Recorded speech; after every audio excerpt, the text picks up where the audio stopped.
Jari. Indonesia lebih banyak lagi sama bersaing dengan produk-produk. Nah, sebenarnya untuk masyarakat sendiri, kita dari tahun ke tahun itu ngadain proyek. Nah, itu kenapa Lab Desk Pro ini sangat-sangat penting, khususnya bagi mahasiswa teknik industri ataupun secara Karena hanya tentang menciptakan karya kita. Melalui berbagai macam riset dan proyek yang telah kami laksanakan, Laboratorium Product Design and Development Inovasi.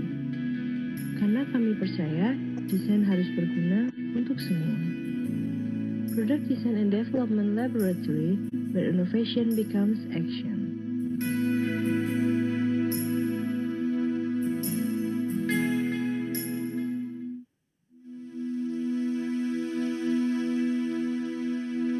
Satu laboratorium yang dimiliki pusat kreasi serta tempat pewujudan solar factory. Laboratorium ini menjadi wadah bagi mahasiswa maupun desainer untuk dapat menciptakan solusi-solusi yang dapat berguna bagi masyarakat. Nah, di lab product design ini kita belajar gimana caranya ngerancang sampai ngembangin produk biar sukses di pasaran. Mulai dari market research sampai ke bikin prototipe. Fasilitasi berbagai macam aktivitas, mulai dari praktikum, riset, hingga proyek. Salah satu hal yang menjadi ciri khas yang bersifat annual dan tematik ini, karya-karya desain yang estetik dan solutif, dinilai dan diapresiasi. Menerapkan ilmu yang telah dapat bersaing di pasaran, terutama banyak IKM yang ada. Nah, sebenarnya untuk masyarakat sendiri, kita dari tahun ke tahun itu ngadain proyek. Nah, itu kenapa Lab Desk Pro ini sangat-sangat penting, khususnya bagi kami percaya desain bukanlah hanya tentang menciptakan kesalahan yang ada di sekitar kita. Melalui berbagai macam riset dan proyek yang telah kami laksanakan, Laboratorium Product Design and Development dan Inovasi. Karena kami laboratory, where innovation becomes action.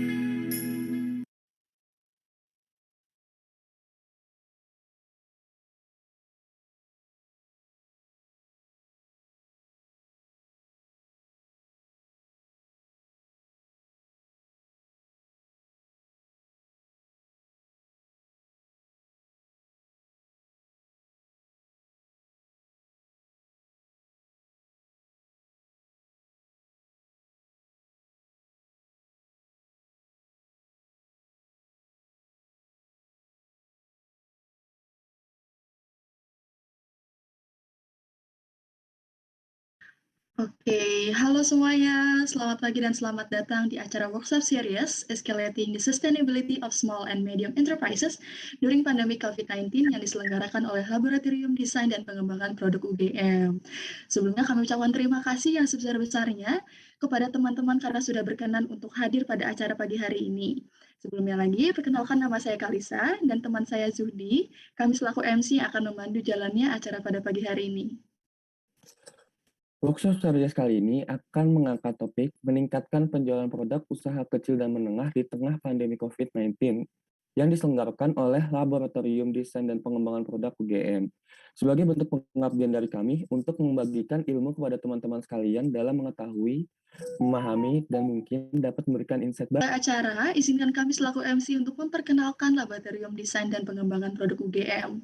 Jadi Laboratorium Desain dan Pengembangan Produk UGM ini adalah laboratorium yang bergerak dalam perancangan dan pengembangan produk dari tahap perencanaan produk sampai ke tahap prototyping. Nah, kegiatan dari Laboratorium Desain dan Pengembangan Produk sendiri ada dua. Yang pertama adalah praktikum, dan di praktikum ini kami membahas 7 modul tentang tahapan dalam desain produk mulai dari materi yang sudah didapat dari kuliah dan praktikum.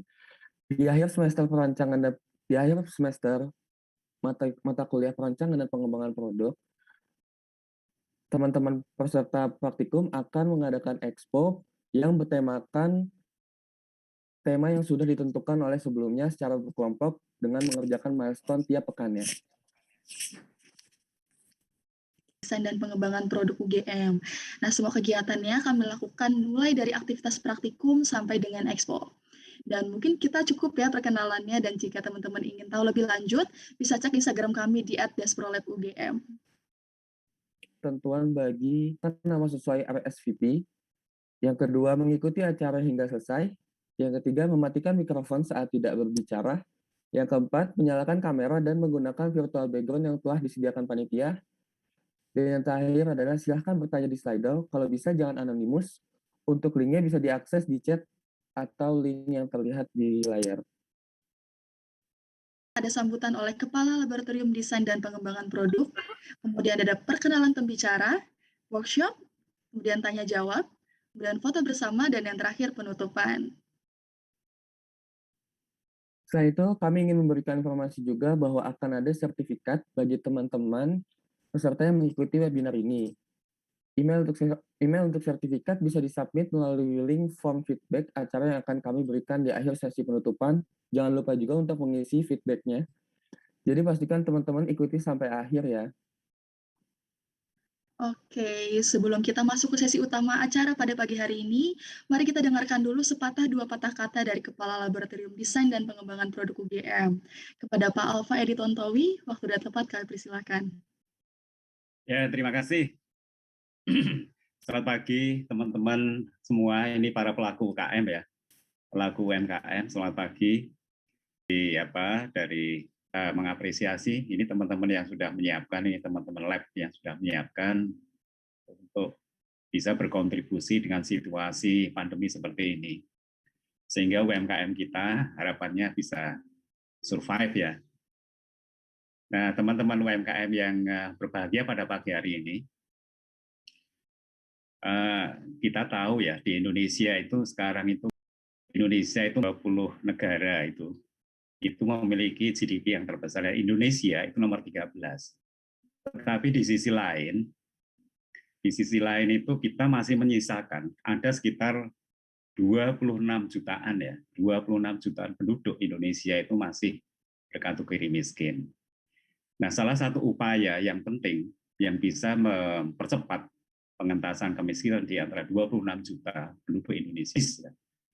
Nah, kalau kita lihat data dari jumlah UMKM di Indonesia atau persentasenya, di Indonesia itu UMKM itu menempati sekitar 98 atau 99% ya dari total populasi usaha dengan berbagai skala. Usaha besar saja, yang kategori usaha besar skalanya, itu kira-kira hanya 0,01%. Nah, yang UMKM itu yang paling besar itu adalah usaha mikro. Jadi usaha mikro kita di Indonesia itu ada sekitar 98,7%. Jadi cukup besar, sangat-sangat besar. Usaha kecil 1,2% dan usaha menengahnya ke GDP atau ke PDB Indonesia, itu usaha mikro itu hampir sama kontribusinya dengan usaha besar. Ya. Usaha mikro itu sekitar 34,12%, sementara yang usaha besar itu hanya 37,07%. Jadi ini unda-undi ya. Sehingga apa? Sehingga dengan kondisi pandemi seperti ini, bisa sampai 50%, bisa 60% penurunannya. Dan ini sangat berpengaruh pada laju perjalanan dari teman-teman pelaku UMKM sendiri. Nah, saya kira barangkali ada beberapa hal yang mungkin itu disebabkan pandemi, tetapi kalau kita lihat sesuai atau mungkin belum sesuainya itu belum sesuai dengan kebutuhan atau perubahan perubahan demand di market yang saat ini banyak cenderung untuk ke arah kesehatan, produk-produk kesehatan. Nah, bagaimana itu nanti bisa mungkin bisa ditanyakan ya kepada sekali bahwa, nah di sisi lain kita juga harus memahami bahwa dunia itu sekarang juga berubah, teknologi sangat-sangat maju. Sekarang posisi kita itu kan di industri 4.0 eranya. Nah, jadi bagaimana memanfaatkan era ini dengan situasi pandemi yang yang menyurutkan para pelaku UMKM ini, dan bagaimana untuk mendorong supaya UMKM kita ini juga bisa bangkit lagi. Tadi yang 26 jutaan penduduk miskin itu saya yakin bisa dibantu dengan adanya laju pertumbuhan UMKM sendiri. Oleh karena itu sekali lagi bahwa kami yang dari Laboratorium Desain dan Pengembangan Produk sangat concern sekali untuk membantu teman-teman UMKM supaya bisa bangkit. Saya kira itu yang bisa saya sampaikan, berbagai hal bagaimana bisa sampaikan. Mudah-mudahan pagi ini bisa berjalan dengan lancar. Teman-teman UMKM mendapatkan berbagai inspirasi dari Dr. Herianto nanti. Tidak hanya inspirasi, tetapi juga mungkin kemudian ada hal-hal yang bisa kemudian memberikan spirit untuk semangat.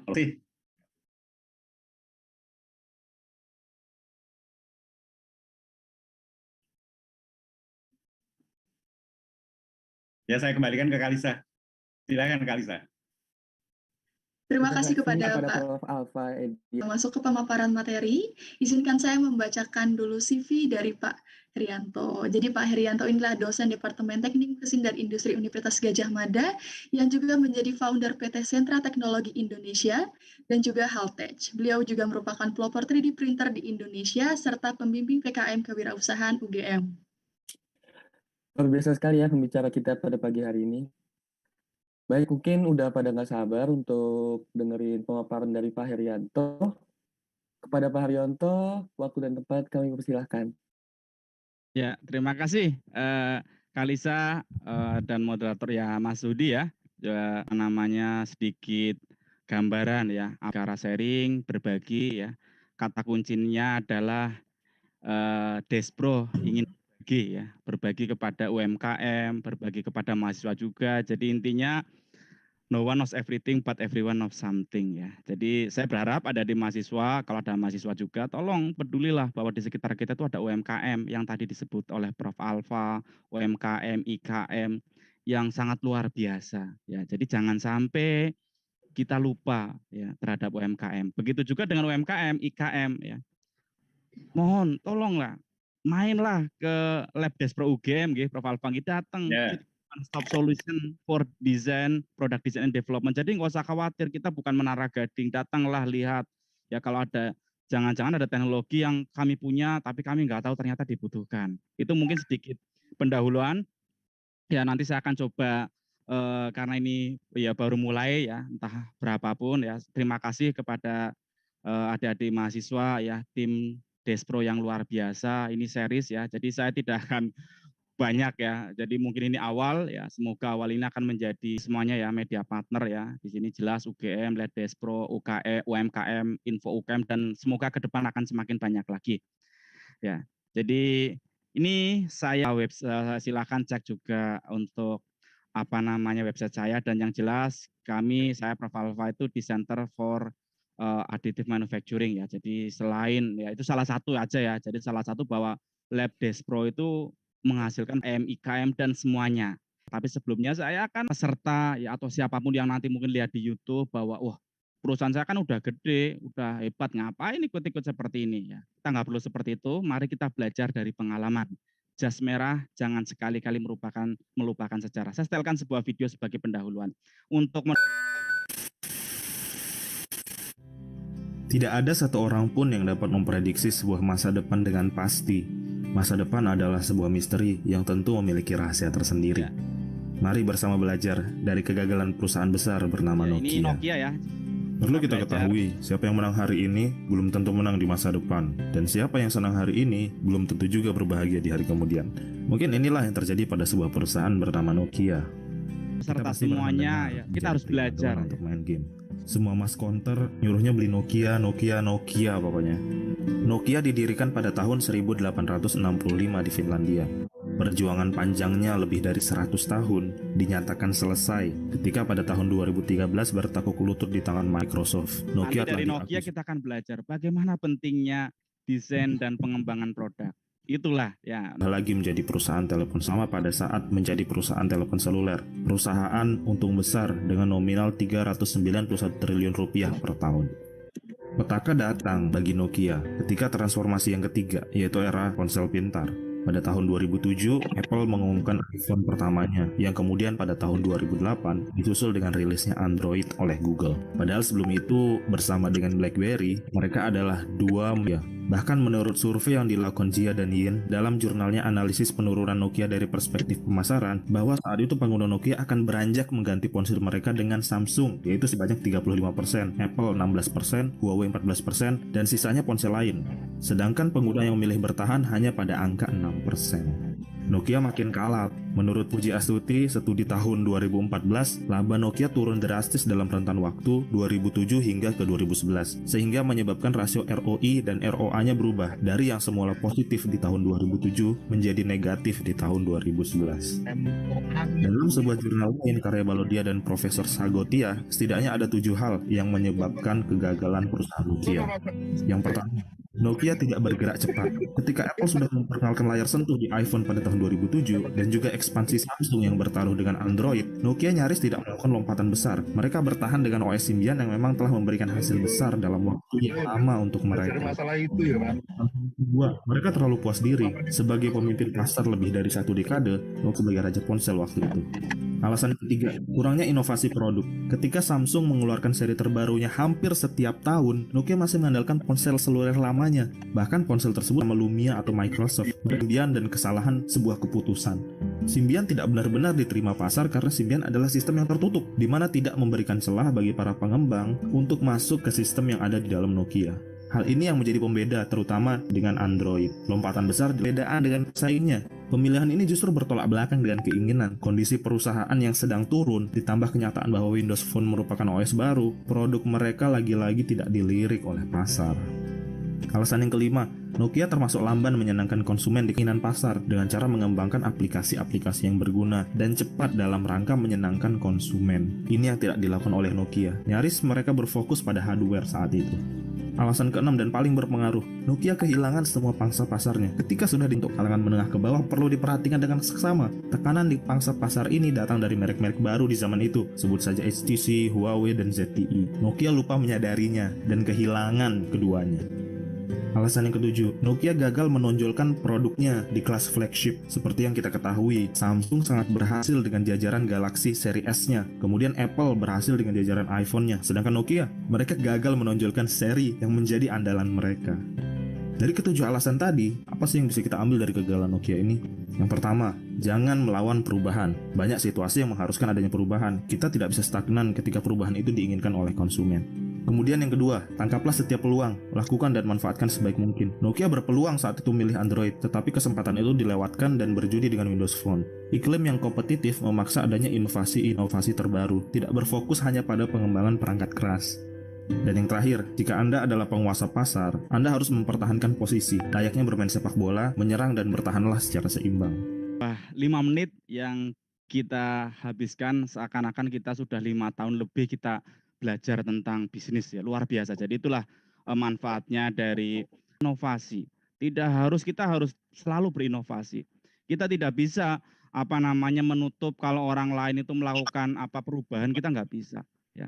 Kita harus ikutin ya, susun strategi ya. Nah, ini yang akan kami harap monopoli ya. Pernah menjadi sebuah perusahaan mungkin nggak ada saingan, itu wajar, tapi ingat ya, Nokia pun pernah merasakan seperti itu. Sebenarnya ada satu lagi, Kodak pun pernah merasakan seperti itu. Tapi ingat, di mana ada gula, di situ ada semut. Ketika produk kita terlaris, misalkan kita membuat mie ayam laris, pasti kompetitor akan masuk. Kalau kita tidak melakukan perbaikan desain, kita tidak melakukan inovasi, siap-siap aja seperti Nokia. Kita merasa nggak mungkin lah. Ya, saya masih ingat ketika masih di Jepang itu atau di Malaysia dulu. Samsung itu nggak dilirik sama perusahaan Jepang karena mereka merasa Samsung perusahaan apa, ternyata lihat luar biasa. Karena perubahan itu pasti ya. Jadi tolong ya. Jadi bagi peserta semua, ada di mahasiswa, IKM, UMKM, siapapun, tolong ya, terhadap desain dan pengembangan produk jangan sekali-kali menganggap remeh karena itu adalah inti dari semuanya ya. Gitu. Jadi nanti ke depan akan banyak ya pembicara lain seperti Prof. Alfa mungkin lebih detail. Saya di sini ibaratnya buka dulu. Ya, bagaimana caranya nanti akan dikupas ya tentang bagaimana ketika produk sudah mature ya. Saya baca itu dari sedikit pertanyaan yang masuk ya, kuesioner ya di awal-awal itu, Pak, ini kalau produk misalkan Anda jualan mie ayam, kalau memang lokasinya di sebuah desa ya mentok, nggak mungkin akan naik dari 10 kali lipat. Caranya bagaimana lah? Itulah ada istilah namanya product extension dan lain sebagainya. Jadi jangan disalahkan kalau misalkan saya jual online kok sudah mentok, misalkan saya jual 3D printing mentok, bukan mau di apapun mentok, memang ada tufro, ada rooftopnya, jadi nggak mungkin kita akan lebih dari itu. Caranya bagaimana extend, bisa produk turunan, bisa membuat produk baru, bisa membuat produk yang lain. Ingat ya, jadi jangan terlalu disalahkan, kok ini saya udah marketing macam-macam nggak bisa naik lagi. Yo memang sudah mentok berarti produknya. Cari ya. Kadang kita itu saya terus terang terinspirasi dengan sikat gigi itu, sobat sikat gigi laris terus ya. Padahal itu ya karena mereka selalu ngomong ini ada produk baru, kelebihan baru ya. Jadi ketika kita sesuatu produk mentok, apalagi Anda punya loyal customer, coba edukasi dengan produk baru ya. Itu menarik gitu ya. Jadi ini ilmu-ilmu di dashboard itu seperti ini luar biasa. Saya masih melihat hanya kulitnya saja, nanti Prof. Alfa akan lihat ada introduction, growth, maturity, dan lain sebagainya. Jadi kalau ngomong waktunya itu nggak akan cukup deh. Makanya saya akan skip. Dan kita harus ingat ya bahwa sudah terjadi disrupsi ya.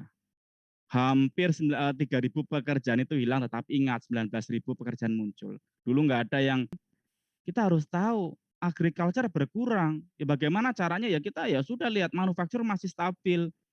Di situ ada trading, ada education, telecommunication, healthcare, cari yang kira-kira masih bisa menjadi peluang untuk bisa. Yang menarik apa? Kami fokus pada UMKM, IKM karena apa? Kami tahu UMKM, IKM itu sangat luar biasa.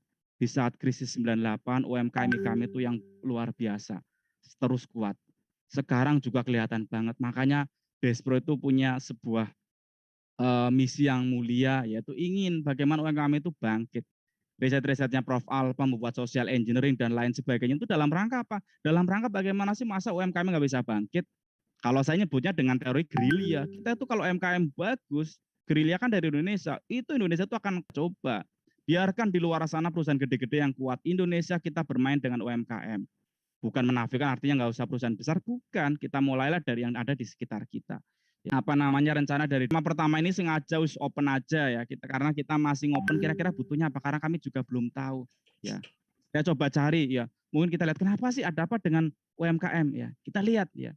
Saya senang dengan YouTube, kita gunakan YouTube untuk belajar. Mari kita lihat permasalahan-permasalahan apa sih yang ada di UMKM, sehingga nanti kita akan coba selesaikan. Dan saya tidak akan memberikan semuanya, mungkin hanya 1-2 permasalahan itu nanti mungkin Prof. Alfa, Pak Bagi. Assalamualaikum wabarakatuh. Oke, materi kali ini saya akan membahas tentang permasalahan UMKM di Indonesia. Ya. Oke, sebelum jadi kita mulai, tolong dibantu kita gunakan YouTube untuk like, belajar. Dan tanda loncengnya ya. Terima kita kasih. Gunakan YouTube, nggak harus kita yang alami. Ya. Ini saya sengaja ambil. Banyak permasalahan kita lihat bareng yang sebentar. terjadi di Indonesia.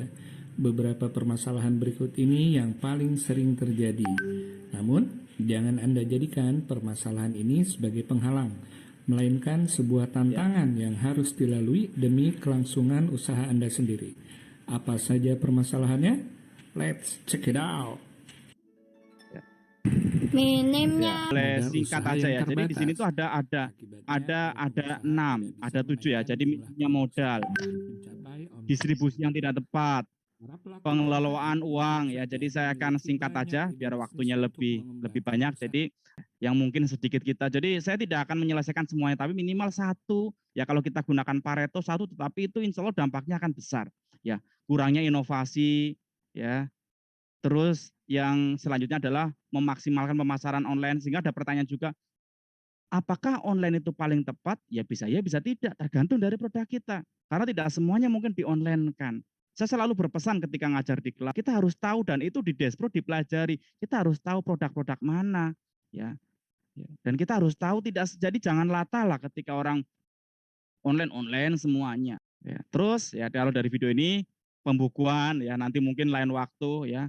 Terus manajemen waktu ya, dan tidak memiliki izin. Saya akan nambah 1 lagi yang belum ada di video ini, adalah kurangnya kolaborasi. Ini yang sedang digagas oleh Lab Despro. Sekarang itu semuanya itu merasa sudah kuat sendiri-sendiri ya. Jadi semuanya ada yang seperti baja, ada yang seperti semen, merasa seperti batu kuat, merasa jadi satu, dan harus ada bahan yang seperti air. Air itu apa? Air itu akan menggabungkan semen, pasir, batu, dan sebagainya menjadi sebuah satuan, ditambah tulangan akan jadi. Jadi kita masuk saat dibutuhkan, habis itu keluar. Memang nggak kelihatan, tetapi akan menjadikan UMKM bukan lagi hanya sekedar batu, tulangan, besi, pasir, tapi akan menjadi sebuah beton yang sangat kuat. Itu filosofi yang kita gunakan. Nggak apa-apa kami menjadi seperti air, tetapi Despro akan menginspirasi. Akan selalu diingat bahwa dulu ketika beton ini kuat, ketika UMKM kuat, IKM kuat, dulu pernah ada Despro yang masuk ke sini. Ya. Jadi saya akan mencoba 2 saja, inovasi dan kolaborasi. Ya. Itu yang akan saya berikan hari ini. 1, disclaimer yang saya berikan tidak ada yang instan ya. Sekali lagi tidak ada yang instan dan semua butuh proses. Sehingga nanti web series ini akan banyak berlanjutan. Nanti mungkin sekali lagi silakan datang ke Despro. Kita open ya. Syukur-syukur nanti kapan-kapan bisa ya ngadain makan bareng, kita diskusi, kita terima semua UMKM siapapun datang. Ada di mahasiswa juga jangan lupa ajak, gunakan Despro untuk saling berbagi.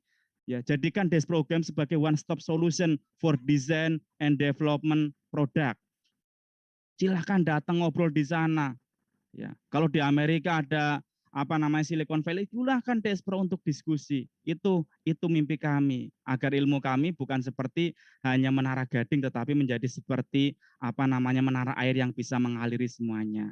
Dan pengalaman terbaik ya, pengalaman adalah guru yang terbaik. Dan tadi contohkan kita belajar dari YouTube bagaimana Nokia belajar, kita nggak perlu mengalami itu. Bagaimana Kodak, kita nggak perlu mengalami seperti mereka. Ya, kita belajarlah dengan seri-seri seperti ini, dengan webinar, dengan pengalaman-pengalaman orang. Nanti sesekali mungkin kita adakan yang ngisi itu bukan lagi dari dosen, tetapi UMKM ya Mbak Kalisa. Ajak UMKM yang ngisi, jangan-jangan mereka punya pengalaman yang kita bisa bawa ke kampus. Dan tugas saya tadi, saya akan memberikan sedikit beberapa tools yang dipakai di teknik industri. Satu, ya ini nanti mungkin ada beberapa tool. Mari kita gunakan design thinking. Ini sederhana, inilah gunanya kami. Jadi ini ada, ya saya yakin ini sebenarnya sudah dilaksanakan. Cuma mungkin kadang lupa ya. Kita hanya ingat ini tools yang luar biasa. Bagaimana ketika menyelesaikan sebuah permasalahan untuk bareng-bareng, ya ini toolsnya ini. Jadi kunci hari ini silakan pertama untuk Bapak Ibu adik-adik gunakan ini selalu. Kalau ada masalah coba empati. Apa sih masalahnya? Posisikan, misalkan yang bercerita teman, misalkan posisikan kira-kira apa sih masalahnya. Kemudian di-define, kemudian untuk memasarkannya bagaimana. Buat misalkan Instagram Anda lebih baik dan sebagainya, dites. Jadi ini sebenarnya mudah, saya yakin semua orang sudah melakukan, cuma kadang ya ibaratnya hanya menjalankan biasa. Dengan Despro nanti kita akan gali. Ini contoh yang saya lakukan. Ya, ketika ada teman-teman IKM datang ketemu saya ajak ini loh, kayak gini ada masalah apa, kita ajak diskusi. Untuk apa? Untuk empati agar kita tahu. Ya, kita ajak ngobrol dengan post-it atau apa, kita ngobrol. Oh, ternyata permasalahannya ini toh.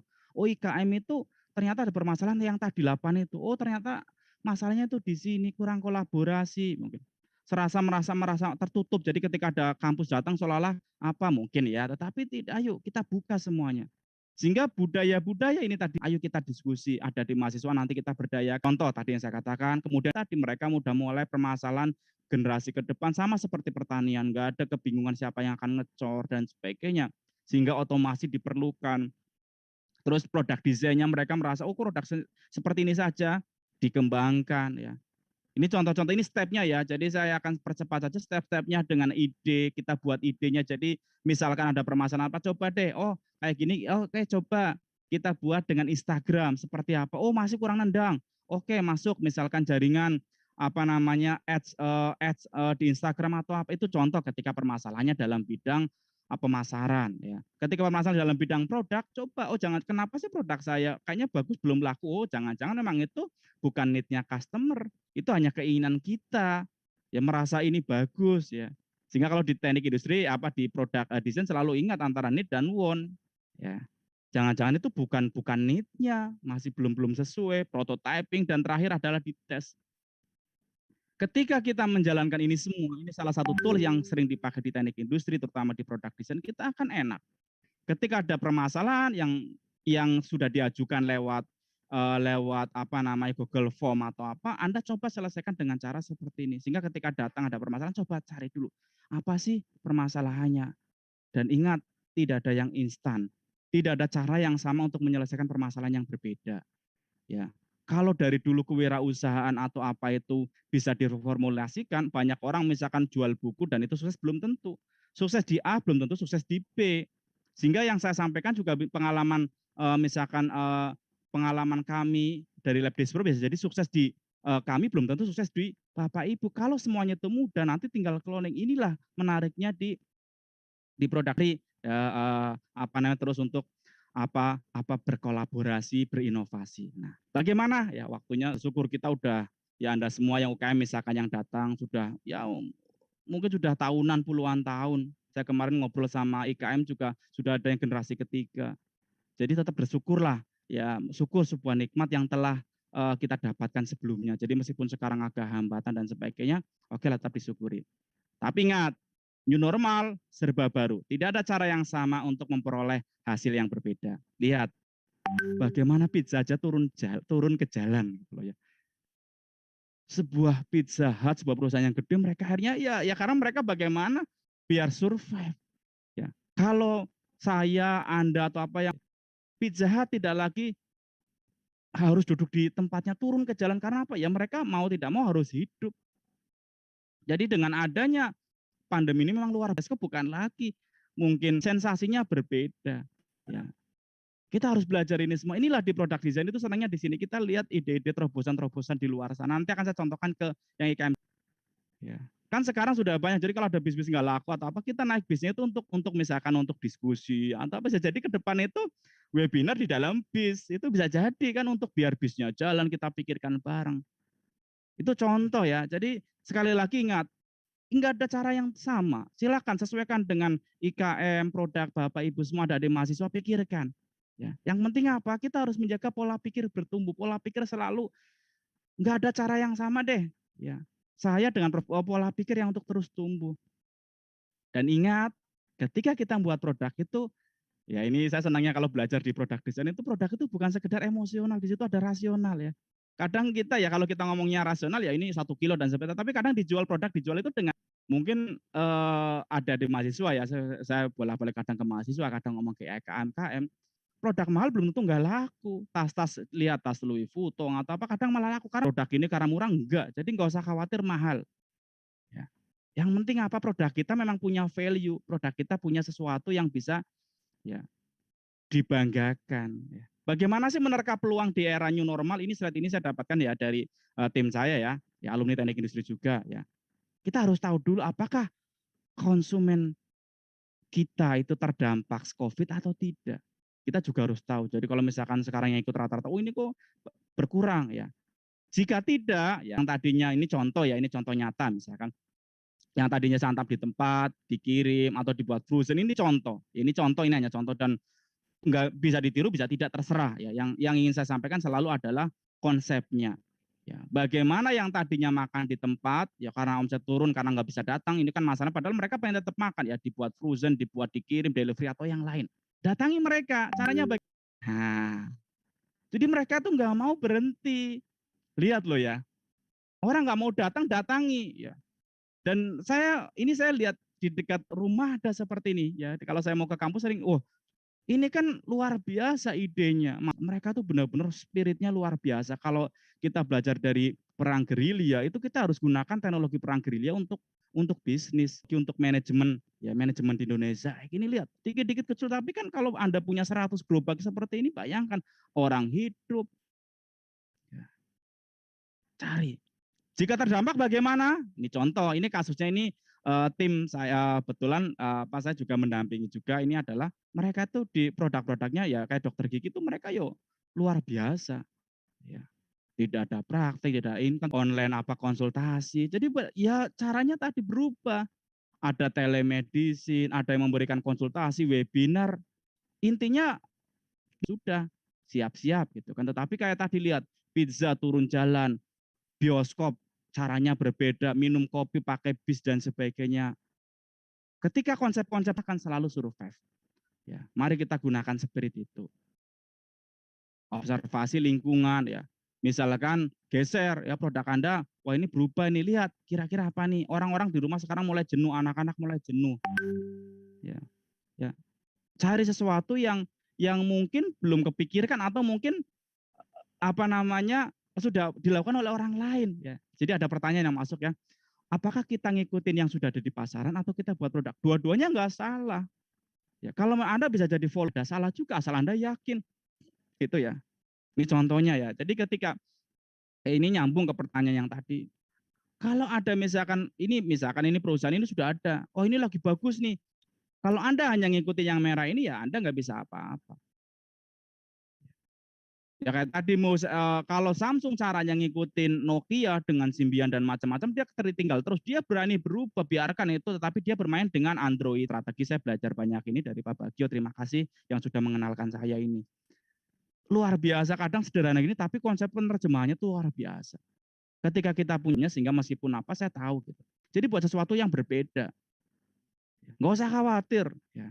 Jadi kita bareng-bareng belajar ya. Ketika Anda produk UMKM, UKM, lihat kira-kira orang lain seperti apa. Mau niru boleh, nggak ada masalah. Misalkan Anda yang ini yang merah, Anda yang hijau, cari. Jadi Anda punya kelebihan di sesuatu yang tidak dipunyai oleh yang merah. Atau Anda sekaligus nambah lagi sesuatu value yang belum ada. Tahu orang lain seperti apa, mereka kekurangannya apa, kita mau main di mana, apa yang bisa kita unggulkan. Kalau kita bisa menemu ini itu enak. Ya, kalau memang nggak ada value of death dan macam-macam itu biasa. Ya, jadi jangan merasa misalnya itu untung pasti akan ada naik turun, itu wajar. Prof Alfa, yang muda, apalagi Bapak Ibu yang di IKM, UKM itu luar biasa. Saya yakin punya pengalaman yang luar biasa. Dipadukan, ayo mari kita padukan.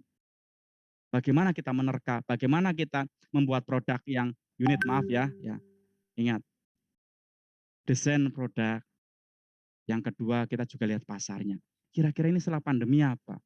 Ya, ini dari Prof Alfa, saya izin ya, ngambil slide-nya, saya tulis bawahnya.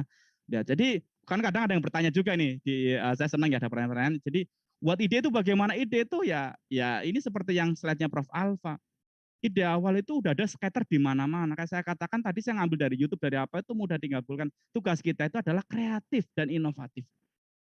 Bagaimana gabungkan sesuatu yang berbeda, yang punya value, kemudian diinovasi, jadikan sebuah produk. Jadi kreatif itu penting banget. Ide itu udah ada di mana-mana, scatter di mana-mana. Ya, yang penting punya etika. Bagaimana kalau memang itu haknya orang lain, sampaikan itu, tapi kita buat sesuatu modifikasi. Gitu ya. Itulah pentingnya ya. Pentingnya kreatif, inovatif ini kata kunci hari ini. Tolong ya, peserta semuanya, ayo latihan untuk kreatif. Lihat orang lain, jangan cuma jadi ini tiru plek ATM, amati, tiru modifikasi. Ya, yang saya sering dengar dari Bapak Prof Alfa, ya amati, tiru modifikasi, asal kita tahu harus seperti apa ya. Bukan cloning persis atau apa, silakan. Ya, wajar ya. Cina juga belajar, kita cari tambah sebuah value apa yang membuat produk nanti kita beli dari mereka nggak apa-apa, tapi kita tambah value-nya. Ini contoh juga ya, ketika mengalami pandemi ini, alumni teknik industri angkatan 2012. Dia bisnisnya jalan saat COVID drop. Ya, ini teknik industri, jadi saya ngambil tema-temanya memang teknik industri, luar biasa. Ini jualan apa? Jualan ayam. Kalau jualan ayam biasa, dibungkus biasa, tetapi apa caranya yang dibedakan? Cara dikasihkan kepada Mas Hudi, gitu loh. Paham ya? Jadi konsepnya itu bukan beli untuk diri sendiri, tetapi untuk gift. Karena apa? Orang Indonesia itu rasa memberinya itu tinggi, sosialnya tinggi, sehingga kita jual produk ke A bukan akan dipakai oleh A, tetapi A memberikannya kepada B. Wah, ini saya orang Indonesia tuh rasa memberinya itu tinggi, sehingga konsepnya apa? Beli dikasihkan orang lain. Keren ya, ini anak industri 2012. 346 jualan ayamnya, tetapi caranya berbeda. Itulah menariknya di produk design ya. Ini baru sedikit ya. Jadi Bapak Ibu sekali lagi datanglah ke Lab Despro ya, main ke sana, banyak sekali ilmu-ilmu di sana yang belum tereksplor semuanya. Ya, mari kita lihat dalam membuat produk juga membranding ini, kita lihat ya.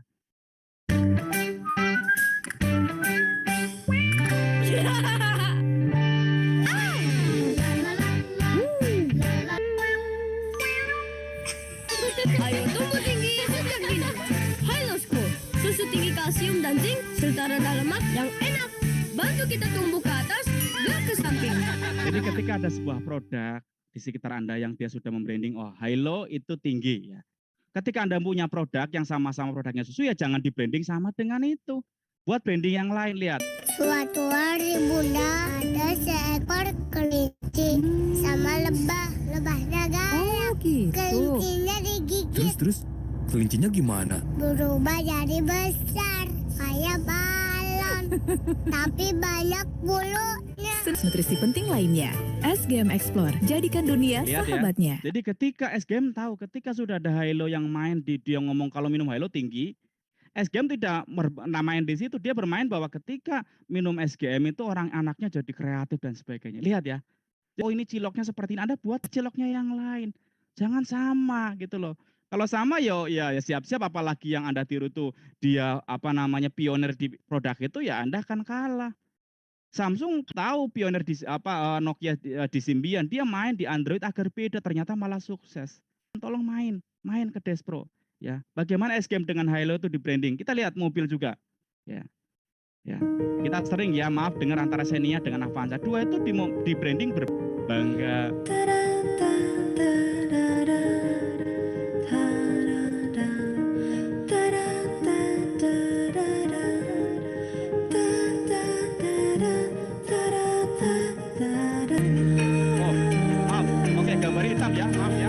Berarti gambarnya oke, nggak apa, sorry ya, sudah keluar ya. Jadi itu tadi itu Xenia ya. Jadi mereka membranding dengan itu Avanza membrandingnya dengan beda. Ini mungkin di luar negeri ya, tapi nggak apa, saya hanya mengatakan, yang saya katakan adalah kita harus berani membranding. Kalau kita hanya ngikutin apa dia ya kita kalah. Kalau kita nggak punya senjata yang kuat. Lihat ya, ini brandingnya. Lihat, guys, pokoknya bisa dipakai apa saja, multipurpose, tangguh dan sebagainya.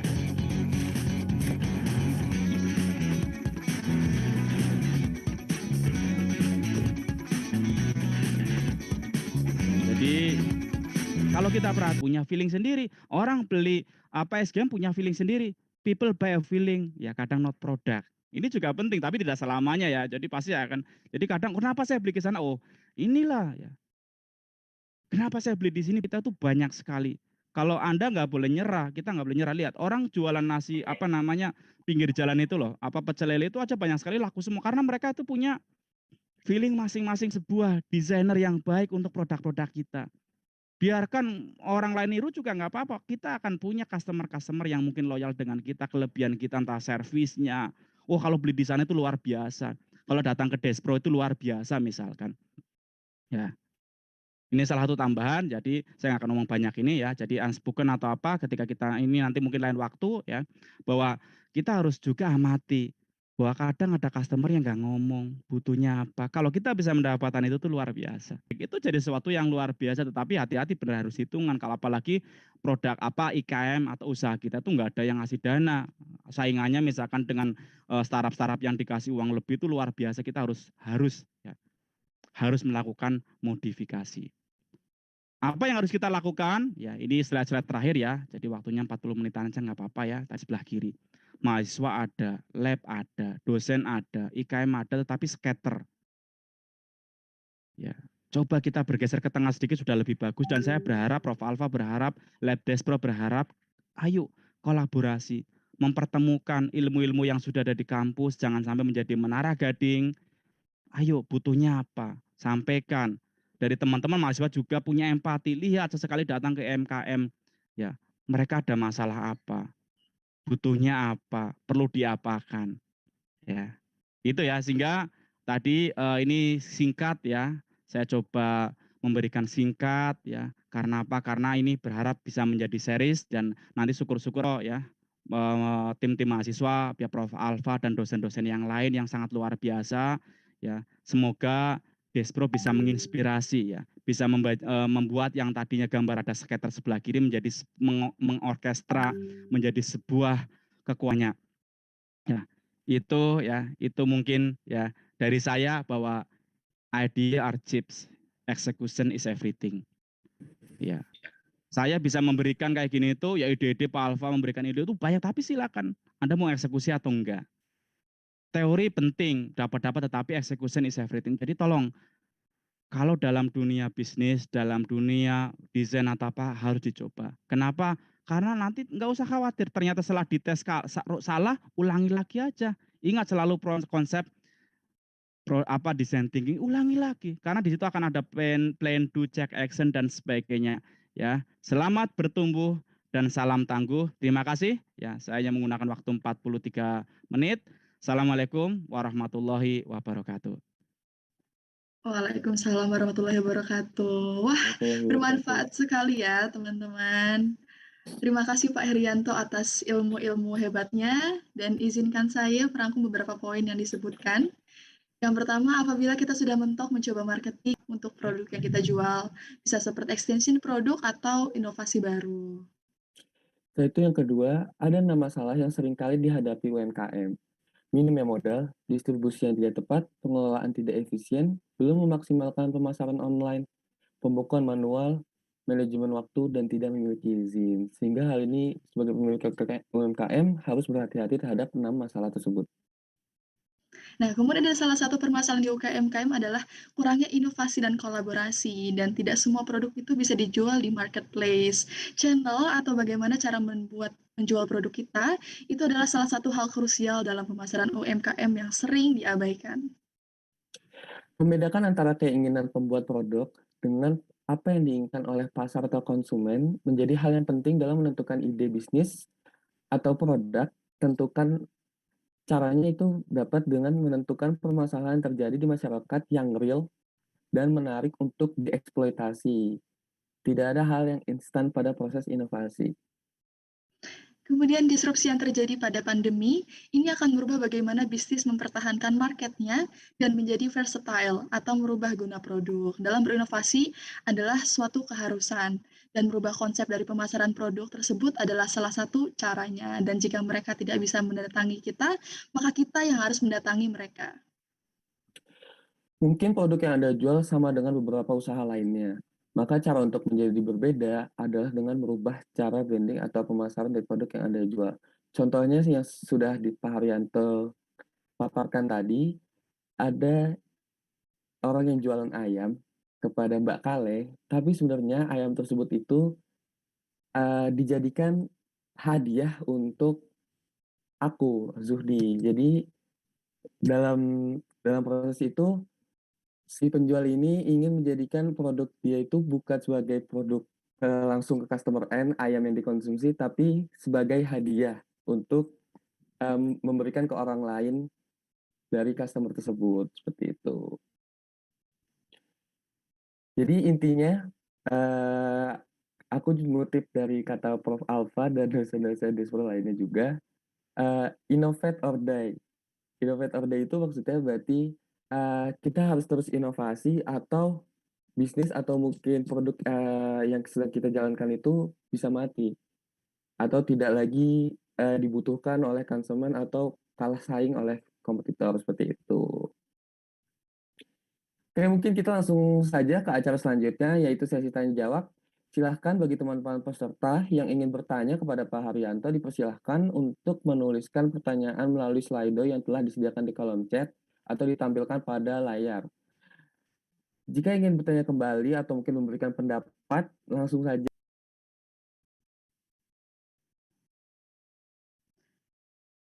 Nah, kami akan membacakan pertanyaan di Slido, mulai dari yang paling atas atau memiliki voting tertinggi. Mungkin mohon maaf kepada operator bisa di zoom sedikit supaya bisa terlihat oleh teman-teman.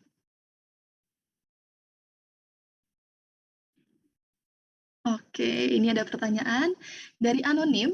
Bagaimana strategi saat baru pertama kali memulai usaha, saat kita sudah memiliki barang bagus namun ada keterbatasan modal untuk bakar uang? Mungkin Pak Herianto bisa langsung menjawab pertanyaannya, Pak. Iya, oke, makasih ya. Pertanyaan sangat luar biasa. Ini harusnya mungkin yang lain ya, karena tadi temanya nanti di startup ya. Kapan-kapan kita buat lagi ya, Prof. Alfa ya. Jadi kalau ini, jadi bagaimana saat kita baru pertama kali mulai usaha, saat kita memiliki barang bagus, namun ada keterbatasan modal untuk bakar uang ya. Kalau ini pasti mainnya akan berbeda ya. Jadi ketika memang kita ingin itu sendiri ya kita harus. Jadi sebenarnya stepnya nanti di series lain-lain semoga ada series lain ya tentang startup atau apa, itu akan bisa menjawab ini ya. Jadi mungkin jawaban singkatnya gini deh. Jadi ketika menurut kita ya teman kita atau mungkin orang yang menurut kita target customer, coba dulu deh. Ya, coba. Jadi kalau saya ketika dulu punya mesin, pertama kali buat mesin misalkan itu saya jualnya itu murah. Ya, murah untuk apa? Enggak apa-apa, asal beli, asal balik modal. Kemudian direview. Bayangkan loh ya, kita menjual barang produk, tapi kalau untuk bisa untung nggak apa-apa. Ya. Tetapi ketika bisa balik modal, minimal apa? Kita terus direview. Oh, Pak ini kurang ini. Nah, kita gunakan untuk produk yang kedua. Ya, jadi jangan langsung kembali. Ketika kita punya produk, coba dulu dites. Kalau kita udah punya customer yang bagus, yang misalkan dia udah mencoba dengan gratis atau apa, itu cara paling mudah ya. Kemudian biarkan mereka itu terus pakai mulut itu lama, tetapi pakai mulut itu luar biasa efeknya.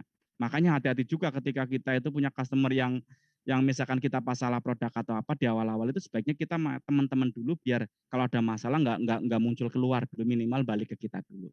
Itu ya, nanti mungkin lain waktu ya Mbak Kalisa, Salma, mungkin kapan-kapan fokus mungkin Prof. Alfa atau Pak Bagio atau yang lain yang ngomong tentang startup ya, atau memang diperlukan. Jadi ya.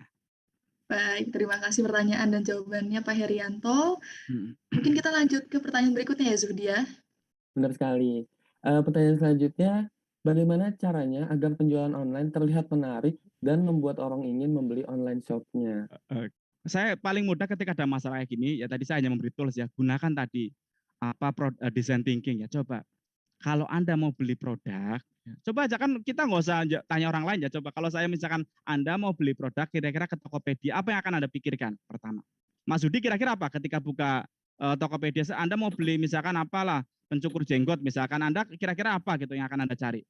Yang akan Anda cek dulu di Tokopedia-nya.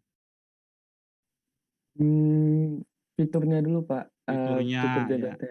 Ya, terus mungkin tadi sudah berapa? Saya pernah melakukan riset itu memang butuh waktu, butuh mungkin bintangnya sudah sampai berapa, dan itu akan semakin mudah orang beli. Nah, kalau dari awal ini kan pertanyaan yang paling susah kan, dari awal ya kalau dari awal ya berarti Anda harus nyari customer, mungkin teman Anda apa-apa dulu yang mulai naikin bintangnya dulu satu ya.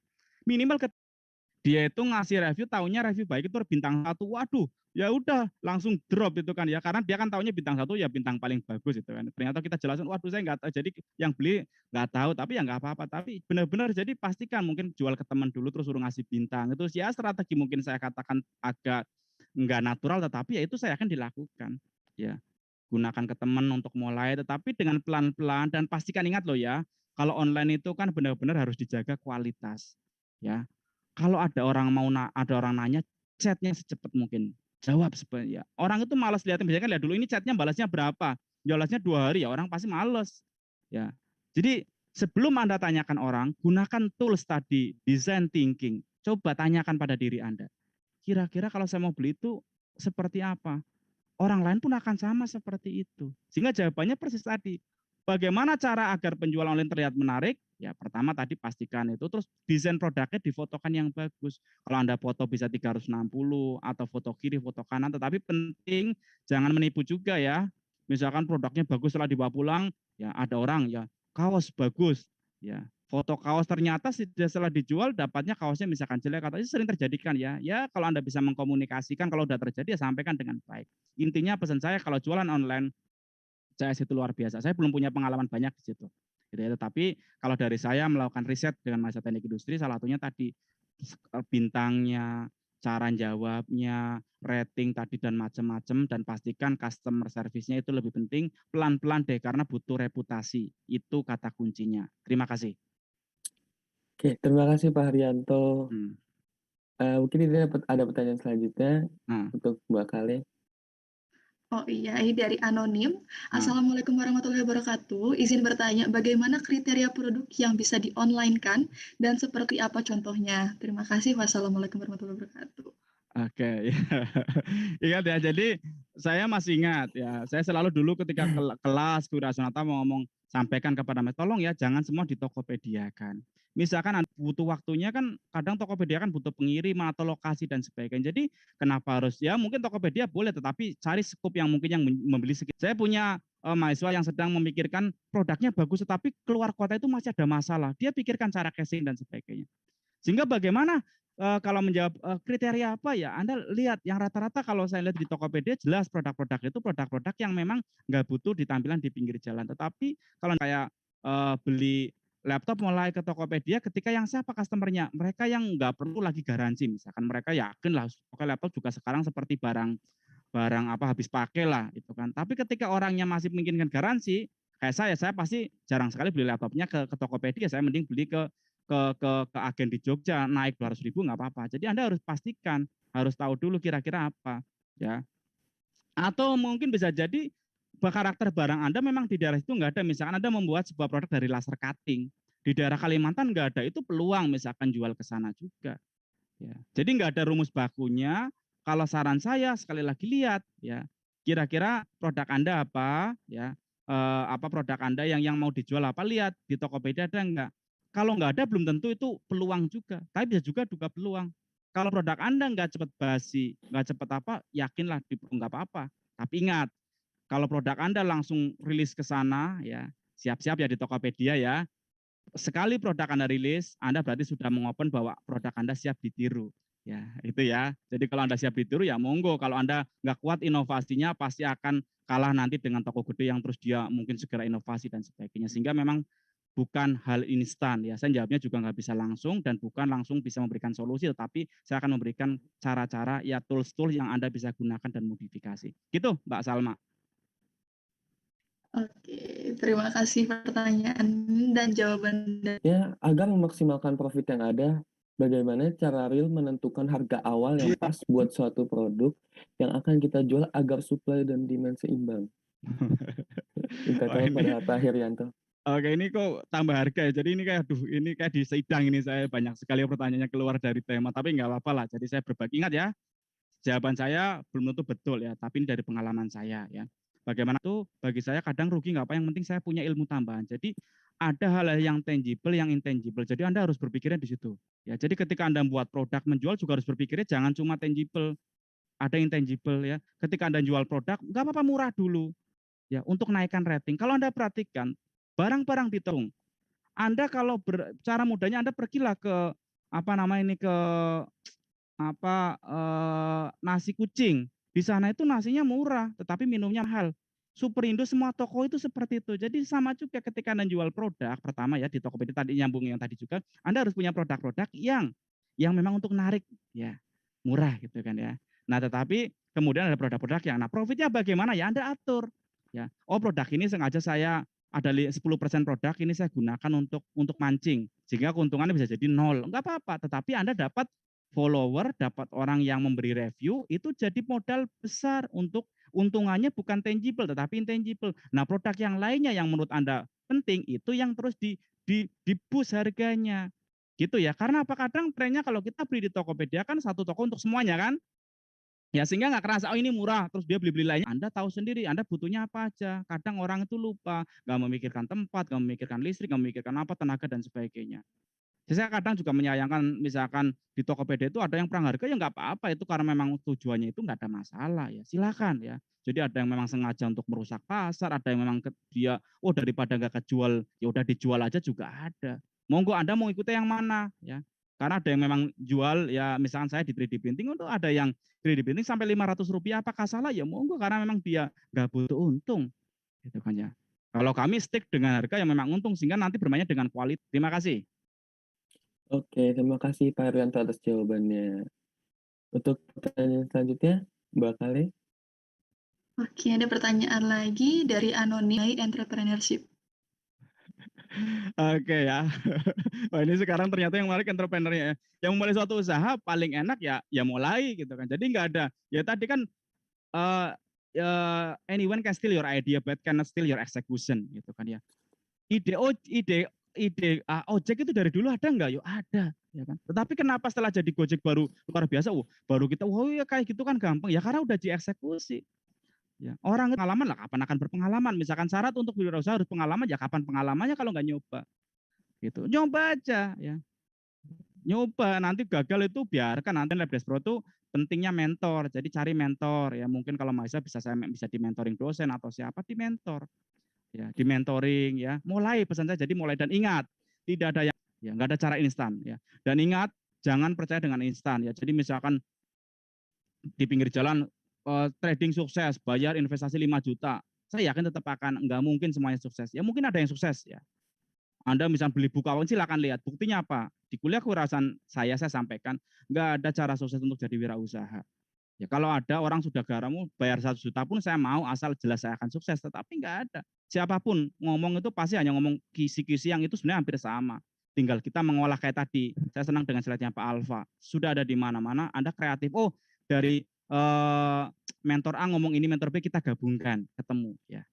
Gitu ya. Jadi nggak ada cara yang sama untuk menghasilkan sesuatu yang berbeda. Anda dengan orang lain itu berbeda. Sudah jelas pasti caranya berbeda.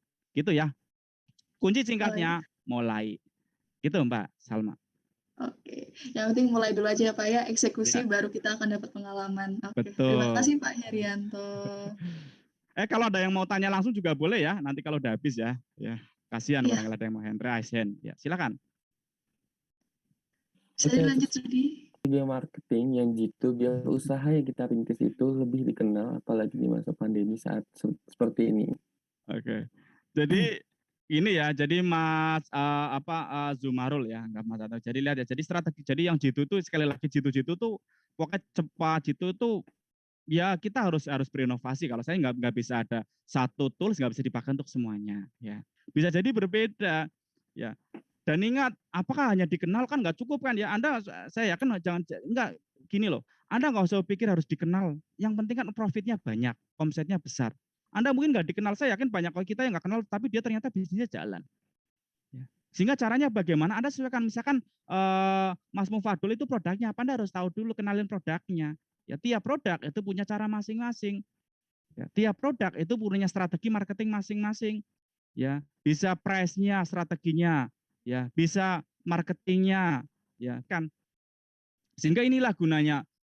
Kadang teman-teman di teknik industri, ya jadi bagi IKM juga, kadang teman-teman di teknik industri sudah dapat ilmunya juga kadang bingung.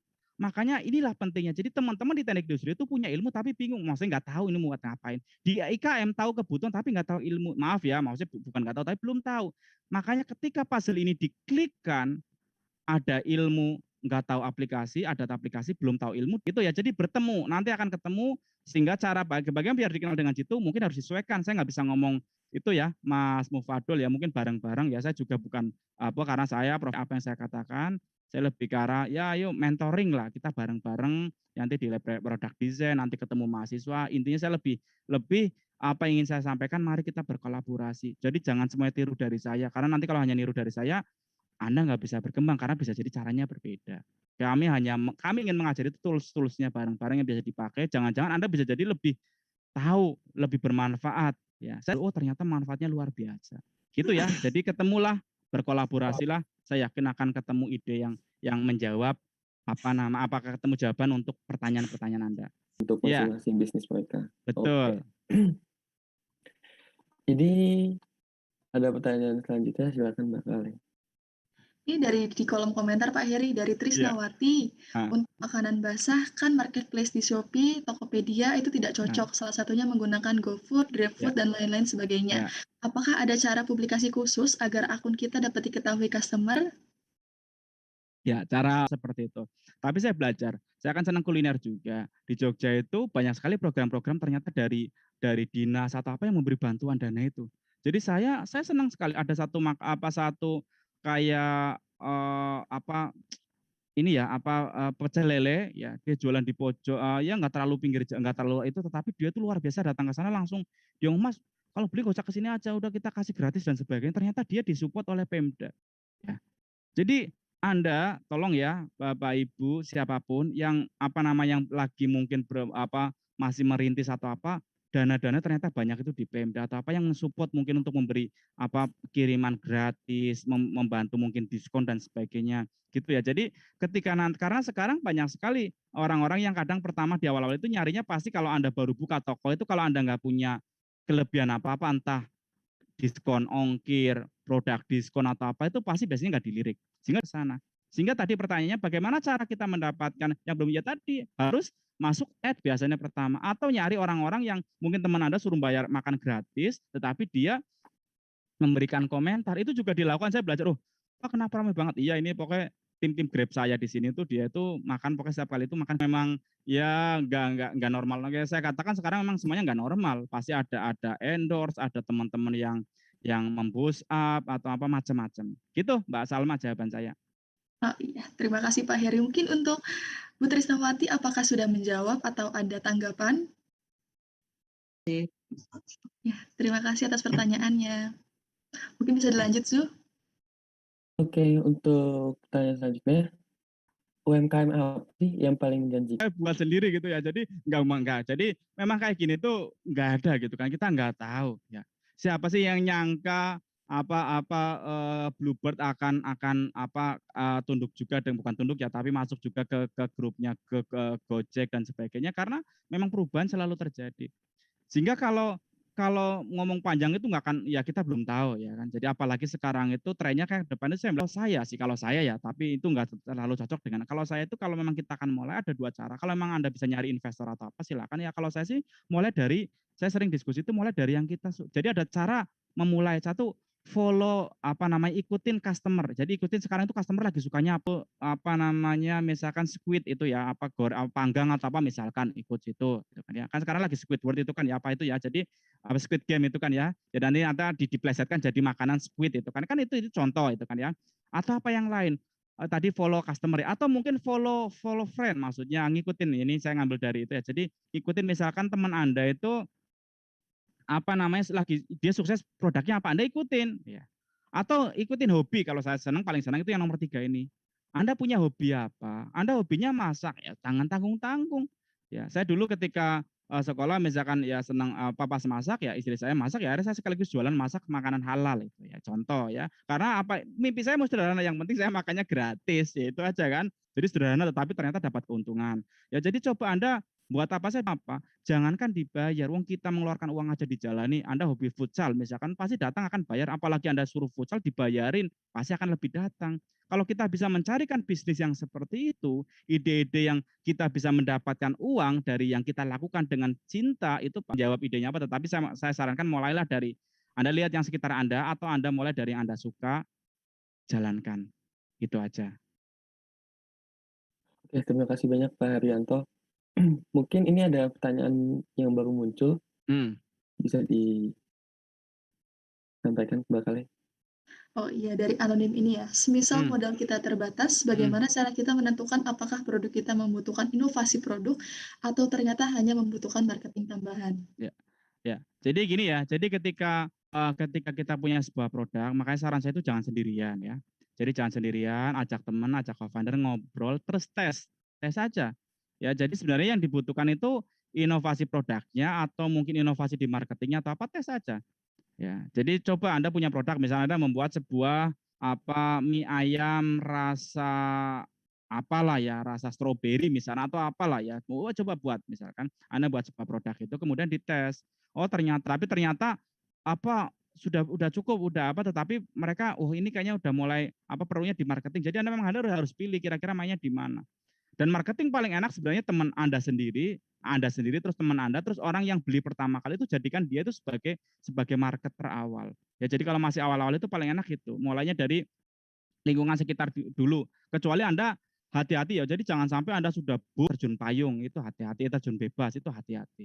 Jadi Anda harus pastikan ya ketika sudah jadi sebuah produk, produk itu Anda lihat ya coba aja tes saja. Kalau ternyata dan ini saya sampaikan, jadi nggak usah nunggu sempurna ya. Beberapa perusahaan besar itu saya belajar seperti jadi kalau memang Anda yakin rilis saja dulu ya. Karena ternyata ada bugs-nya, kembangkan lagi nanti versi kedua dan sebagainya. Yang penting Anda yakin bahwa produk Anda siap, oke. Terus Anda menggaransi bahwa ketika nanti rusak atau apa, misalkan Anda akan servis dan sebagainya, orang lebih senang. Ketimbang nunggu sempurna itu nggak akan. Jadi di produk desain itu jangan sekali-kali nunggu paling sempurna itu nanti Anda nggak akan pernah rilis produk Anda. Terlambat rilis, Anda gagal. Terlalu cepat rilis, Anda gagal. Terlalu cepat rilis apa? Kalau di kelas saya contohkan misalnya dulu motor-motor Cina yang pertama kali matic kan bukan motor Jepang ya. Itu terlalu cepat karena orang Indonesia belum siap. Yang ada mindsetnya wah motor matic itu susah, mahal, servisnya sehingga orang ketika keluar motor matic pertama itu kan nggak pada beli ya. Ya, dipelajari kemudian saatnya keluarkan dari produk Jepang keluar, mereka ngomongnya motor matic itu pertama untuk perempuan dulu gitu kan ya, sehingga butuh kemudahan. Terus lama-lama akhirnya sekarang lihat hampir mungkin 60% lebih motor itu sekarang matic. Karena orang sudah siap menerima. Ya, gitu ya. Jadi Anda harus jangan terlambat, jangan terlalu cepat ya. Motor-motor roda itu motor-motor dari India atau mereka mau masuk ke motor roda 2 Indonesia susah karena terlambat. Akhirnya mereka bermain dengan motor roda 3 gitu. Jadi kalian itu harus benar-benar lihat jadi saya nyebutnya nggak ada jalan singkat, nggak ada cara cepat, ya tadi harus bermainnya memang dengan iterasi. Nanti akan ketemu sebuah produk yang bagus. Itulah kata kunci di produk desain itu, clue-nya itu aja. Harus berani terus berinovasi. Terima kasih. Baik, terima kasih Pak Haryanto jawabannya. Mungkin bisa dilanjut, Sudi. Oke, ini ada pertanyaan selanjutnya. Mengapa produk Indonesia kalah saing dengan produk luar negeri, misalnya seperti HP, pakaian? Ya. Oke, nah itu yang apa ya? Misal jawab itu, kenapa sih kita kalah bersaing ya? Sekarang pakaian misalkan batik printing di luar negeri seperti apa? Dan kalau Anda pelajari, maaf ya, ke negara Tiongkok, silakan di YouTube banyak itu mereka tuh benar pemerintahan itu support. Sehingga ya saya ngomong yang produk saya aja lah 3D printing itu mereka itu 3D printing harganya 1 juta itu ada. Ketika kita head to head-nya dengan harga. Ya, jadi pemerintah di luar sana memang sangat support, jadi memberikan entah apapun, pokoknya mereka tuh murah banget ya, dibantu seperti itu saya nggak tahu. Terus saya hanya mikir kita sekarang pikirnya solusinya aja. Solusinya bagaimana ya? Ya kita buat produk, misalkan pakaian, ya kita buat yang memang pakainya khusus atau pakaian apa. Saya juga berusaha seperti itu. Jadi kita tadi di awal kan saya sampaikan, kita nggak usah head to head deh dengan produk-produk luar negeri yang memang mereka sudah murah atau apa. Ya, kecuali nanti ada saatnya pemerintah kita memang mau support, mau proteksi produk luar nggak masuk, tetapi pasti Indonesia juga kan nggak mau gitu kan. Ya, jadi ketika itu terjadi nggak ada masalah kita jual mahal. Kalau sekarang ya kita memang jualnya dengan inovasi. Inilah inovasi, inilah punya apa namanya punya customer sendiri di Indonesia yang tetap dibeli karena apa? Ya karena mungkin ya customer tadi memang customer loyal, terus memang produk-produk luar negeri ada, atau mungkin produknya berbeda. Ketika beli dari mungkin luar sana. Oh, contohnya misalnya produknya ya ukurannya nggak biar kita nggak kalau memang saat ini karena kita semua bahan baku hampir dari sana ya kita mainnya dengan apa yang ya tadi mulai dari yang kita bisa kecil-kecil coba aja dulu. Nanti saya yakin ada saatnya ketika semuanya bergerak ya pemerintah juga nanti turun tangan, apa Pemda turun tangan, semua orang kreatif, masyarakat kita juga peduli. Misalnya ketika beli produk Indonesia disupport, dikasih apa namanya potongan atau apa, saya yakin kita nanti akan sampai ke sana. Tetapi ketika memang kondisi seperti ini ya kita nggak usah ngeluh ya, kita cari apa yang kira-kira berbeda. Ya, tanyakan ketika ada sebuah produk, kira-kira Anda akan pilih produk yang mana? Ya, jadi sekali lagi gunakan tool tadi design thinking itu sangat menarik. Coba tanyakan pada diri kita, oh ini kok saya belinya, saya aja milih yang murah, gimana orang lain itu kan ya. Gitu ya. Oke, terima kasih banyak Pak Herianto. Iya. Mungkin ini ada pertanyaan selanjutnya, Mbak Kali silakan. Iya, ada pertanyaan dari ini, Pak. Ya, kalau saya ya kalau memang bisa dua-duanya enggak. Jadi gini, jadi ada istilah namanya eksplorasi dan eksploitasi. Ya, kalau memang kan ibaratnya kalau tren kan itu jelas akan yang lebih beli kan. Jadi Anda ikutin aja. Jadi tapi sambil Anda buat produk juga yang kira-kira bisa jangka panjang gitu ya. Jadi jangan saling menghilangkan. Jadi saya ikutin tren aja. Ya, jadi saya juga tidak menyalahkan ketika orang terus ganti produk-produk, nggak ada masalah. Karena memang itu kan butuh untuk pendanaan dan real ketika nanti Anda terjun di IKM itu kadang cash money itu penting banget ya. Kenapa sih jualnya lewat lewat pengepul ya karena jelas akan dibeli banyak. Itu nggak salah gitu ya. Sehingga Anda silakan, tetapi Anda harus memikirkan produk-produk yang custom yang atau ciri khas Anda yang bisa sustain itu tetap. Jadi jangan sampai terus saya sudah dibeli terus dengan pengepul, Anda terus tidak mengembangkan produk, jangan, Anda mulai bisa menjual sendiri ya. Itu. Sehingga produk-produk yang sustain, produk yang yang selain ngikutin tren hari ini, besok dan sebagainya, Anda punya produk. Nah, disitulah produk desain. Waktunya saat saingannya banyak, Anda harus mengembangkan produk-produk baru, entah turunannya atau produk baru. Gitu ya. Oke, baik. Terima kasih Pak Herianto. Iya, kan. Lanjut Sudi ke pertanyaan terakhir mungkin ya Pak, karena kita ada keterbatasan waktu. Oh, masih banyak ya waktunya, terbatas ya, luar biasa. Oke, alhamdulillah. Silakan. Oke, ini ada pertanyaan terakhir. Apa boleh minta tolong di slide ke bawah? Oke, itu dia. Ini ada pertanyaan yang lumayan nyentrik ya. Bagaimana cara? Ya, terus saja. Bagaimana cara agar UMKM menjangkau hingga ke global bahkan go internasional? Bentar, sama sekali lagi bawahnya ya. Apa yang bisa kita lakukan agar produk kita hanya laku pada satu link?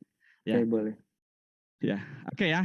Jadi saya karena ini dua pertanyaan terakhir, ya tadi saya akan minta ini sebentar. Saya pinjam slide-nya ya. Saya akan slide itu ya. Tolong di close dulu, saya mau ulang lagi, saya share.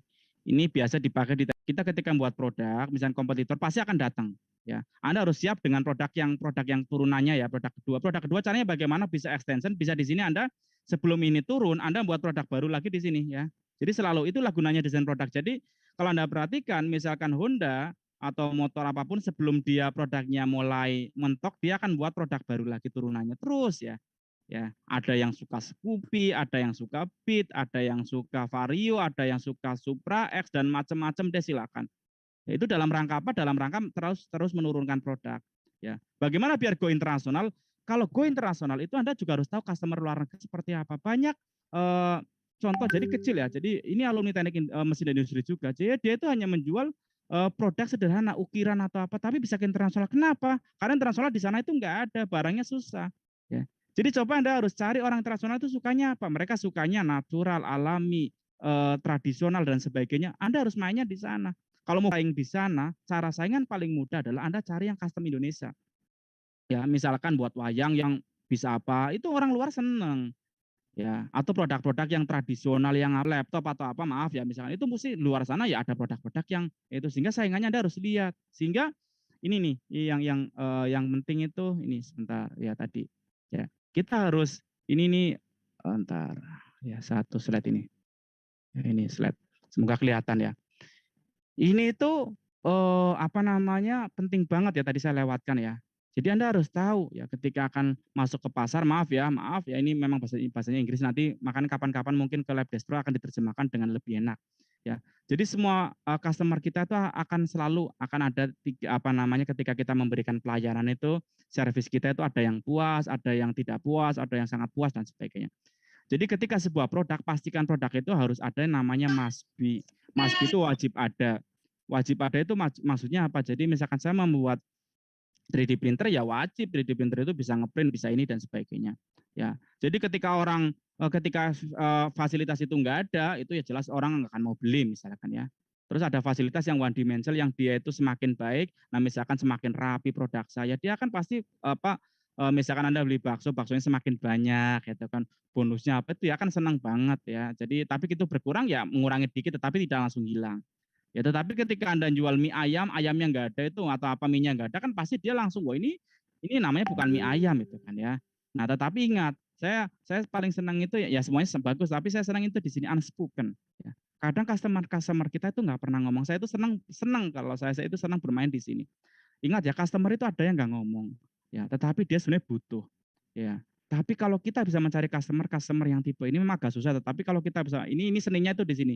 Jadi nyari customer itu misalkan gini, Anda beli mie ayam, tapi tiba-tiba setelah beli itu dikasih teh botol gratis. Itu contoh ya. Itu unspoken ya. Nggak ada teh botol sebenarnya nggak apa-apa. Tapi ketika itu langsung, ini gratis beneran? Iya mas. Itu contoh itu kan. Jadi benar-benar misalkan ini ikut webinar ini terus tiba-tiba terakhir dikasih bonus misalkan pulsa 50 ribuan, padahal nggak berharap dapat pulsa 50 ribuan, ternyata dikasih misalkan. Itu contoh yang unspoken. Coba cari, karena customer banyak yang kadang nggak ngomong. Dia butuhnya apa, tapi sebenarnya ketika itu ada, itu sangat luar biasa. Saya sering menemukan, dan orang-orang penjual kan pasti mereka punya radar-radar yang menangkap customer butuhnya apa.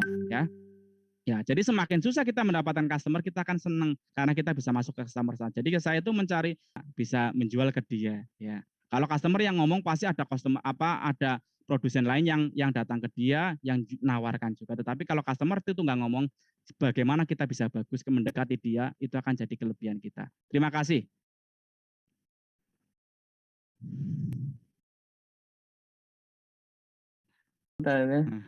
Jawabannya luar biasa. Mungkin ini tadi pertanyaan terakhir ya teman-teman peserta. Berhubung waktu kita pada sesi ini terbatas, kami mohon maaf karena harus menyelesaikan sesi tanya jawab pada pagi hari ini.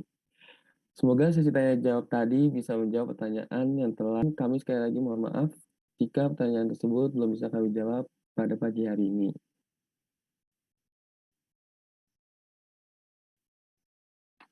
Oke, tidak terasa. Namun sebelum kita menutup acara,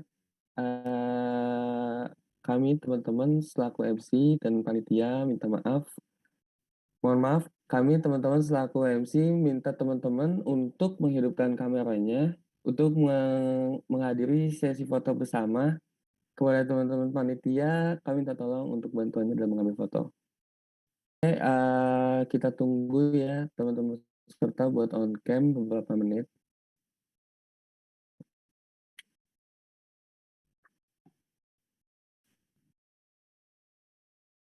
Oke, mungkin kita tunggu 1 menit mungkin ya. Mungkin yang perempuan mau dandan dulu, mau pakai kerudung dulu, bisa kita tunggu. Karena ini masih banyak banget yang belum on cam. Mohon maaf ya Pak, tunggu sebentar. Siap.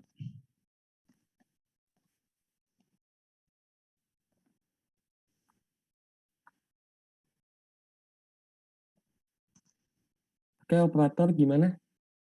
Udah on cam semua peserta?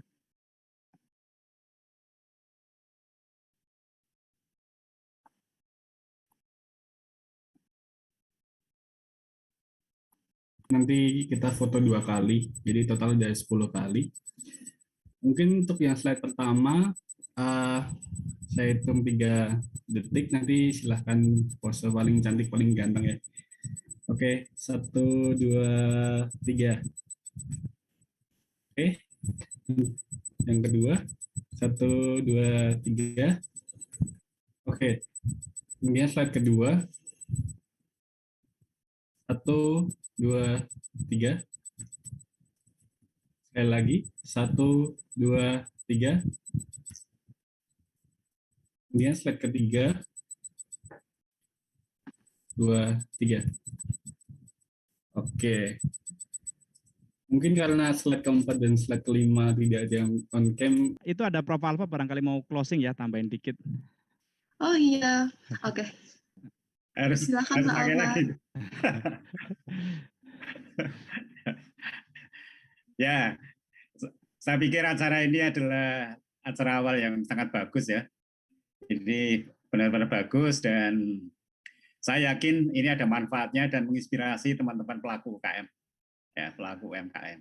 Dan juga mungkin dari para mahasiswa yang tertarik yang join dengan acara ini saya kira bisa menambah wawasan baru, menginspirasi baru, dan ini sebenarnya bisa memperkaya kuliah ini. Jadi para mahasiswa yang ikut kuliah apa saja, kewirausahaan atau produk desain atau apapun, saya kira ini sangat-sangat bagus sekali bisa menambah wawasan baru. Nah, sekali lagi kami ucapkan terima kasih ini pada teman-teman UMKM yang bisa curhat ke Lab Display ini, terutama ini saat ini kepada Pak Herianto yang sangat-sangat membantu ini, dan juga kepada teman-teman asisten dan mahasiswa yang terlibat untuk mempersiapkan acara ini. Dalam melaksanakan acara ini, kami dari Lab Display UGM sangat-sangat memberikan apresiasi yang tinggi. Terima kasih sekali. Ini bukan yang hanya saat ini ya, nanti masih ada seri-seri yang lain supaya Display itu memberikan manfaat dan memberikan lagi mengalami surut ya. Mudah-mudahan sumbangsih sedikit ini saja, dari Lab Display. Ini mudah-mudahan memberikan UMKM lebih semangat lagi, ya berbagai tools atau cara-caranya sehingga penjualnya bisa menjadi bagus, produk-produknya sesuai dengan kebutuhan pasar, needs dan wants-nya itu cocok ya. Kemudian kompetisinya juga bisa diatasi, dan tentu yang tidak kalah penting tadi sudah disampaikan Dr. Herianto adalah collaborative innovation ya. Jadi saya kira sangat penting sekali collaborative innovation ini. Karena apa? Karena memang kita nggak bisa. UMKM tidak bisa jalan sendiri tanpa ada kolaborasi dengan teman-teman yang lain. Atau kalau dalam hal ini dari Lab Display itu bisa di teman-teman pelaku UMKM. Dan tidak terbatas ya.